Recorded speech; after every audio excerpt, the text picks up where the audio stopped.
Thank you, Mr. President. I was watching a few minutes ago when several senators came down to talk about the Land and Water Conservation Fund, and I know Senator Burr was here and Senator Daines, and I think there were several others that spoke about this very, very worthwhile program that's been on the books a very long time. And I wanted to come down and say I support their effort. I support the idea that we should be able to get a unanimous consent request so that we can extend the Land and Water Conservation Fund.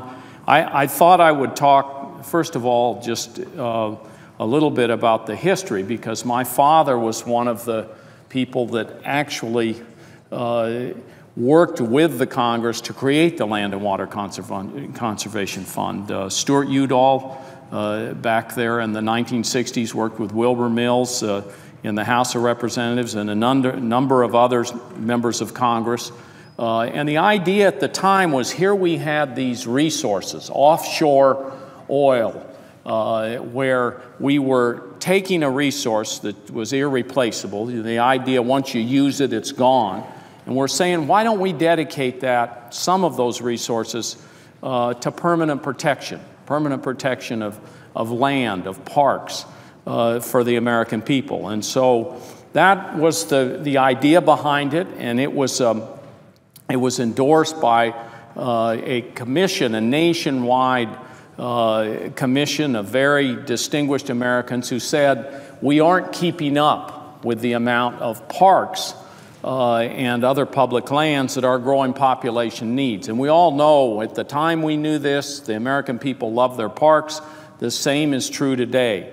And so this outdoor commission recommended something along this line of how do you make sure that we are able to create these great national parks and create parks at the state and the city level. And so the fund was designed in a way so that there was a state fund side of the program.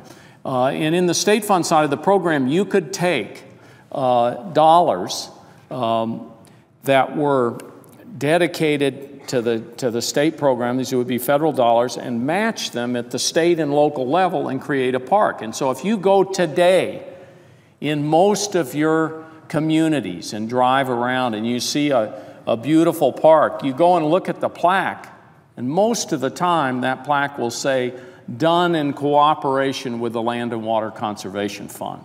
And what local people have told me many times over and over again in their planning that they do to try to create a new park, they have an area that's growing, they have a housing development that's gone in, and they say, how do we get the money? Well, if they know that there's going to be a federal match, and they're able to get some federal money, they can do the planning, they can go to their local taxpayers, raise some funds, and then pool the money together and get a city park or a state park, that kind of thing. We also, as everybody knows well, the Land and Water Conservation Fund has funded federal purchases of land from our national parks to national wildlife refuges to many other public lands. And for example, in my home state of New Mexico, we have 14 national parks. We have a brand new national park just put into place within the last year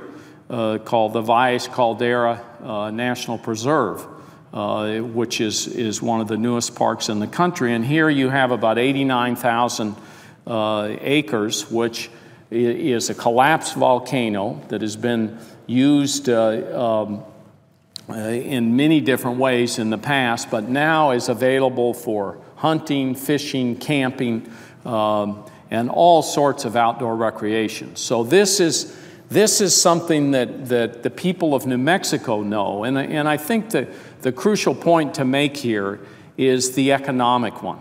We don't have any doubt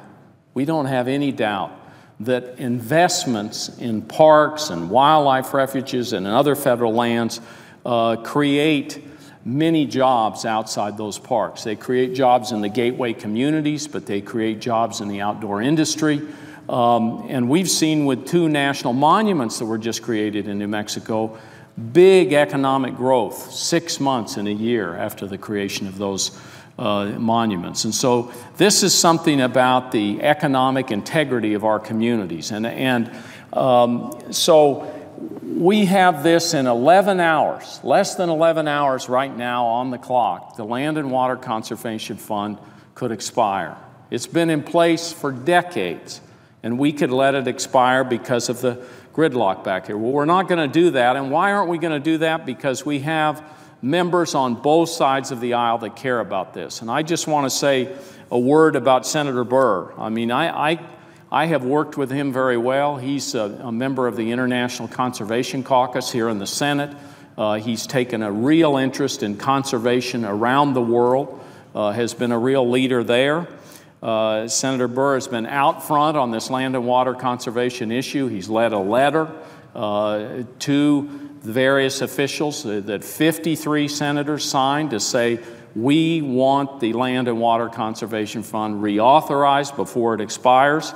And he's shown real leadership to make sure that as we approach this deadline that this doesn't happen. And so Senator Burr was here a few minutes ago. I just want to say to him and the other senators that worked with him on this that I think it's very important that we continue to work in these last 11 hours to make sure that the Land and Water Conservation Fund is continued. Obviously, what we're trying to do right now is this 60-day period.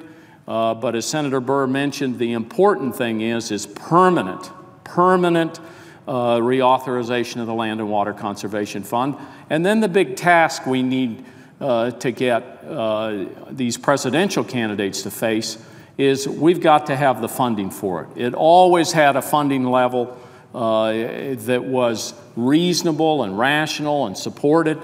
And unfortunately, we don't ever meet the funding level. And the money's there. The money's in the fund. It comes out every year from the offshore oil resources into the fund.